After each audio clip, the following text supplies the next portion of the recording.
3,5 millions d'unités de déficit en logement dans les pays de l'Union économique et monétaire ouest-africaine, la problématique était au centre du forum sur le financement de l'habitat dans l'UEMOA, tenu le vendredi 15 mars à Abidjan en Côte d'Ivoire. Présidé par Bruno Koné, ministre ivoirien de la construction, du logement et de l'urbanisme, cette première édition s'est penchée sur la recherche de solutions aux défis persistants du secteur immobilier dans la sous-région. En Côte d'Ivoire, quand nous faisons une comparaison, aujourd'hui il se produit environ 10 000 logements tous les ans. Là où nous avons un besoin cumulé de 800 000 logements. Donc si on veut résorber ce déficit, il faudrait être capable de produire au moins 80 000 logements tous les ans. Donc, question, pourquoi une offre aussi faible alors que la demande est là et que cette demande est solvable, j'insiste là-dessus. En effet, les besoins de financement pour résorber significativement les déficits enregistrés dans le secteur sont énormes.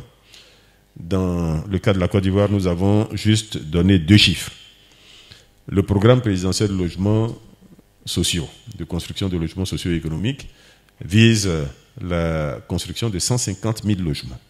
150 000 logements, c'est 6 500 milliards de francs CFA de coûts pour les réserves foncières, l'aménagement, la viabilisation des sites et la construction des logements.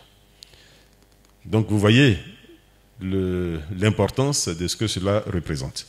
Si nous nous projetons sur les besoins qui sont ceux de notre pays, nous arrivons à plus de 40 000 milliards de francs CFA.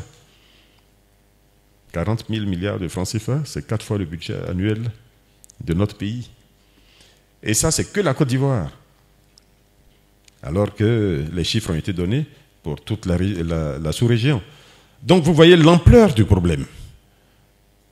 Même si le privé contribue, le problème, ou l'essentiel du problème, risque malheureusement de ne pas être traité. Parce que ce privé voudra être accompagné.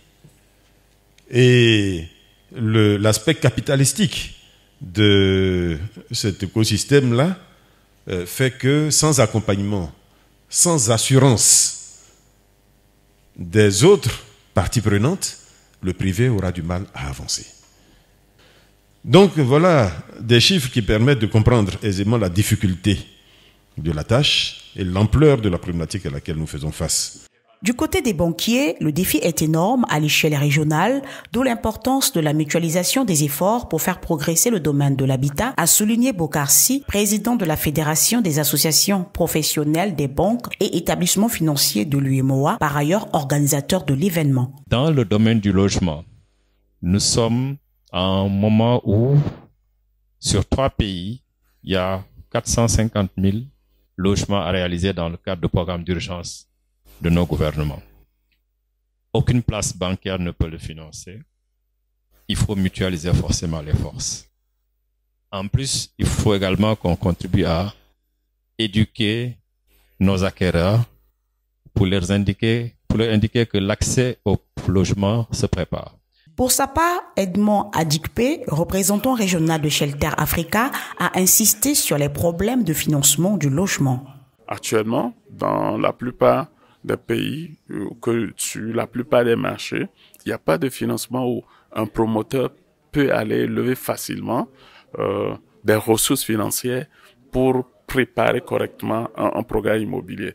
Donc, les acteurs aujourd'hui, les promoteurs surtout, font ce qu'ils peuvent et c'est justement quand ils arrivent au moment de la mobilisation des ressources, les financiers trouvent qu'il y a des failles, que ces projets ne sont pas suffisamment mieux ou structurés et puis ça pose des problèmes de financement. Face à la problématique liée au déficit de logement, Souri Ibrahima Maïga, président de l'Association des promoteurs immobiliers du Mali, a quant à lui souligné le lien entre le logement et la croissance démographique croissante. La population africaine va atteindre les 2 milliards 500 à l'horizon 2050. Il faut réfléchir à comment est-ce que nous allons pouvoir loger toute cette population. Donc, les meilleurs gestionnaires du monde, c'est ceux qui ont pu avoir la capacité d'anticipation à faire face aux défis. Le Mali, par exemple, a un besoin en unité de 440 000. Et ça, je vous le dis, ça vient de l'évaluation de 1995. Donc, si on regarde bien, avec un taux d'accroissement de la population de 3,3% par an, je suis sûr et certain que si on réévalue le besoin du Mali aujourd'hui, on sera à presque 1 million, 500 000 de besoins en unité. La zone de l'UEMOA a un besoin de 3,5 millions, avec un taux d'accroissement commune de 35%. Au regard des défis, Anna Badia, présidente directrice générale de la Société immobilière de la presque île Cyprès, a souligné la nécessité de mettre en place des solutions efficaces qui encouragent le lancement des projets immobiliers. Le secteur de la promotion immobilière fait face à un déficit criard en logement dans la zone UEMOA. Ce déficit de production est dû en gros à plusieurs facteurs.